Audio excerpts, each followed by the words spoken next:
Hey, thanks for hitting that play button. Why don't you join me on my next live broadcast by downloading the Periscope app on your phone and following me at Colin Hiles? Happy me up. Yes, right. Okay, so for those of you that are new, this is the book that I've been talking about all this week. You can see it's Richard Wiseman. Hopefully you can see that. The book's called 59 Seconds. He was really interested in, are there scientific studies that prove that you can improve your life in a minute or less, right? That was his focus. So he then went and looked at lots of research papers and on all of that, which I don't like doing personally. I don't mind reading a book where someone's done it, but don't like doing it myself. And then he's put it in this book. And that was the question that he really wanted to answer.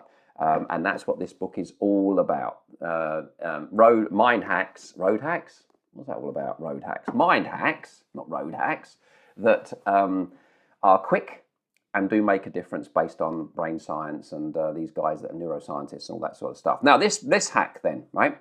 Mind hack number 5 is called, "'Tis better to give than to receive." That's the mind hack. And this is my favorite one. Now, here's the big idea, all right? The big idea is people become much happier, up to 40% happier as measured, after doing the smallest acts of kindness. Now, that's a biggie. That's huge. So now most people believe, and I did once for sure, roadmaps. Yes, roadmaps. I did that. We typically become happier when we're spending some money, right? Spend a little bit of money and you feel a little bit happier. Don't grind the axe. Get the mind hacks. Spending money on themselves, right? But science is showing that actually the opposite is true, and people become much happier when they provide for others rather than for themselves. And that's what this is all about. So, and it doesn't even take money to do this. So somebody goes, "I haven't got any money, I can't do that." It doesn't take money. So what I want to share with you is sort of maybe 2 or 3 of the studies, very interesting studies, and some of the stats around this, right? So let's jump in first. I've made quite a lot of notes on this one.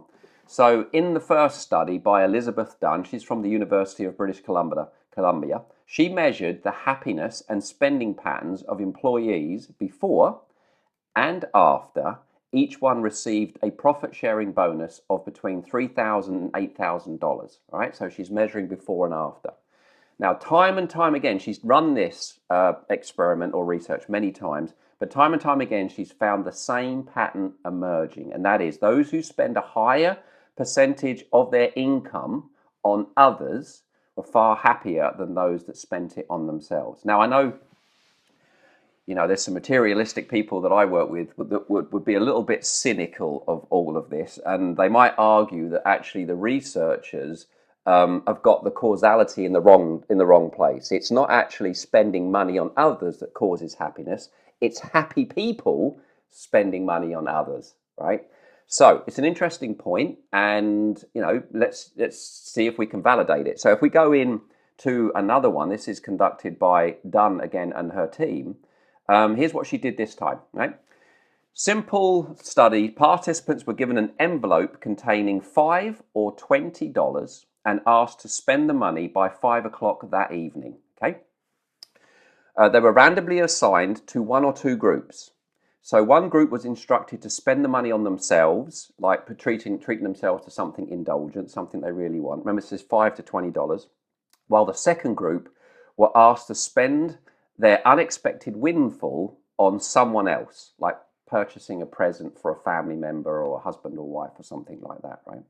So the predictions or the presuppositions that, happy people are spending money on others through this little bit of research has been shown to be unfounded. So what happened was those that spent money on their friends and family ended up feeling significantly happier than those that treated themselves to luxury gifts.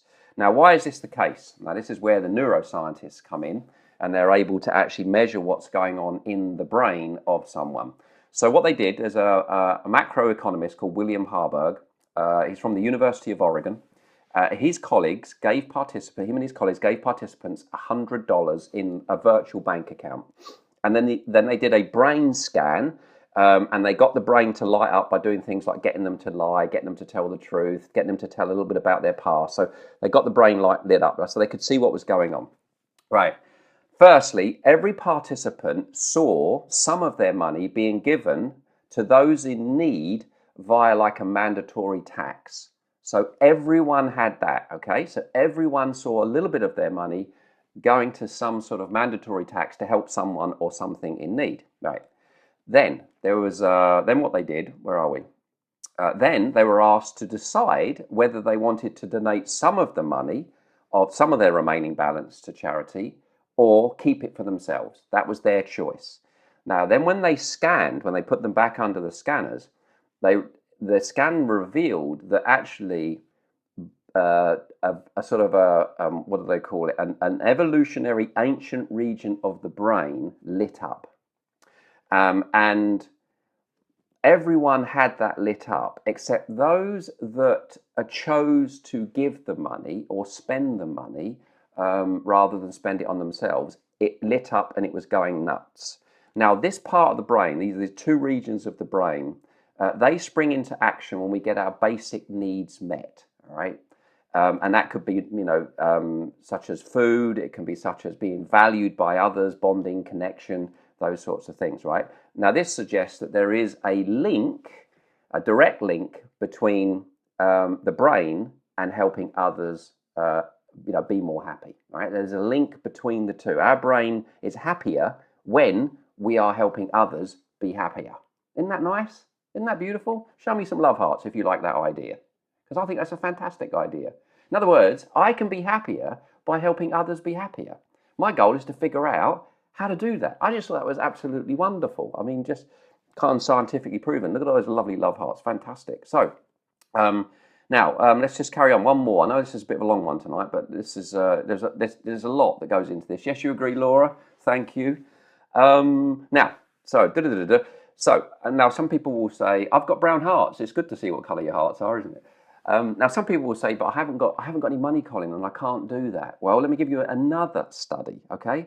Now, this was a happiness researcher called Sonia, Bomsky, I think her name is, arranged a group of participants to perform 5 non-financial acts of kindness each week for 6 weeks, right? Simple things such as writing a thank you note, giving blood, helping a friend.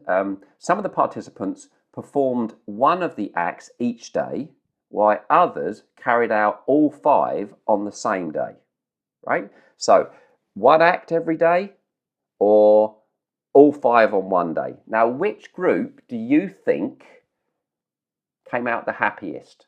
Now, you could put 1 or 5. If you put 1 in, you're saying the ones that just gave 1 act of kindness every day, and those of you that are say 5 will say actually agree it's our most valuable asset, right?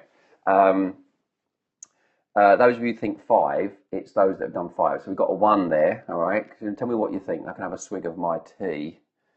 What do you think? 1 or 5? We've got another 1. And there we are, another 1. So we've got 2 1s. Come on, what do you think? 1 or 5?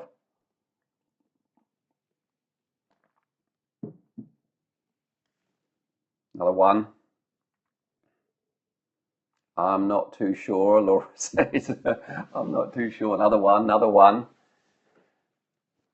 Yeah, all right. So most of you are saying 1. Laura's saying I'm not sure.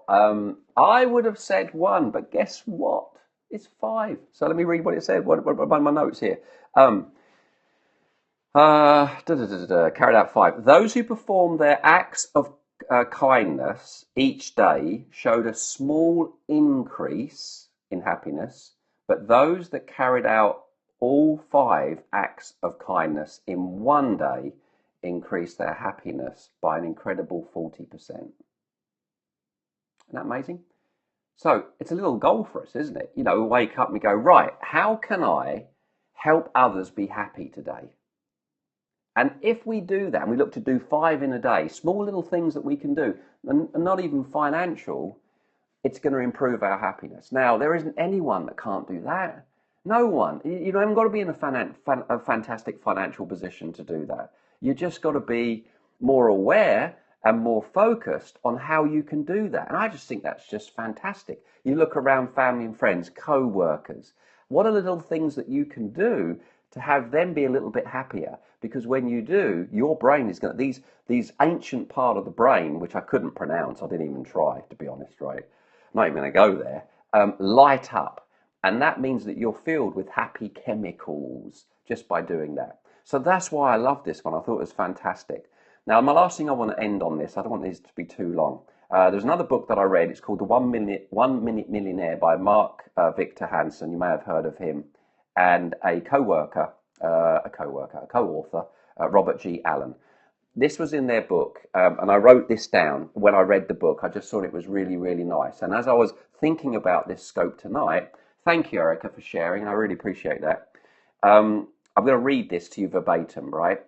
So, I am a giver. So this was what was in their book, and they kind of call it their manifesto, right? I am a giver. In this life, there are givers and takers. I am a giver. I love to give. I love to give. Giving is my way of life. I give my ideas to great causes that I care deeply about. I give money where it's needed, when it's needed, and when it's wanted. And it can do enormous amounts of good. My giving creates more. I inspire others to give, and they like doing it. It's my subtle mission to give and to motivate other rich people to give so that human dignity is recreated on this spaceship called Earth. Giving is God's way. It's the way that I now understand is the truth of the universe. Giving multiplies me and makes me feel complete and fulfilled. Giving makes me feel like I am real and I am important and I'm making a difference. I am a giver. Isn't that lovely? Right? I go goosey reading that, right? It's kind of like, wow, yes, I am a giver. I'm a giver, right? So that is it. That's my little scope this evening. It's my favorite one. As I said, 'tis better to give than receive. Our goal is to find ways to make other people happy. When we do that, we end up happier. And I think that's a beautiful win-win and a lovely focus and a lovely intention for us every day to figure out how do we do this. So given with a glad heart. Thank you, Woodmeister. Awesome, Colin, we've got. Thank you very much. So yeah, thoughts. What do you think to that? Some of you are saying real good. Thank you. Do you enjoy that one tonight?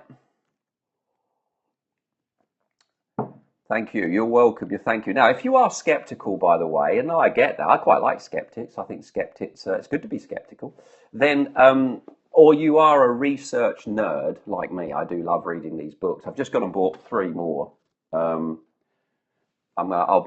just got them in my bag behind me. And there's one of them that I think I'm going to be talking about. Then what I recommend you do is go get the book. Go get Richard's book and grab his book, and you can validate the studies yourself by reading them. There's only been one scope I've done this week where I can't validate it, and you're going to have to watch it in order to figure out which one that was. Every other one I can validate. Everyone else has definitely been my intention and my experience as well. So there we are. Hey, before you go, I'd like to offer you something very special. 4 advanced mind power training videos, yours absolutely free. In video number 1, we look at how to overcome subconscious sabotage syndrome. In video number 2, how to get into the optimum state to achieve your goals. In video number 3, how to activate the law of attraction with mind power. And video number 4, how to stop negative thinking and program your subconscious mind for success. Now, these 4 videos are designed to do one thing, and that's to help you achieve your goals, your aims, quicker, faster, and easier. And you can get them right now by going to www.advancedmindpowertraining.com or clicking on the link below this video.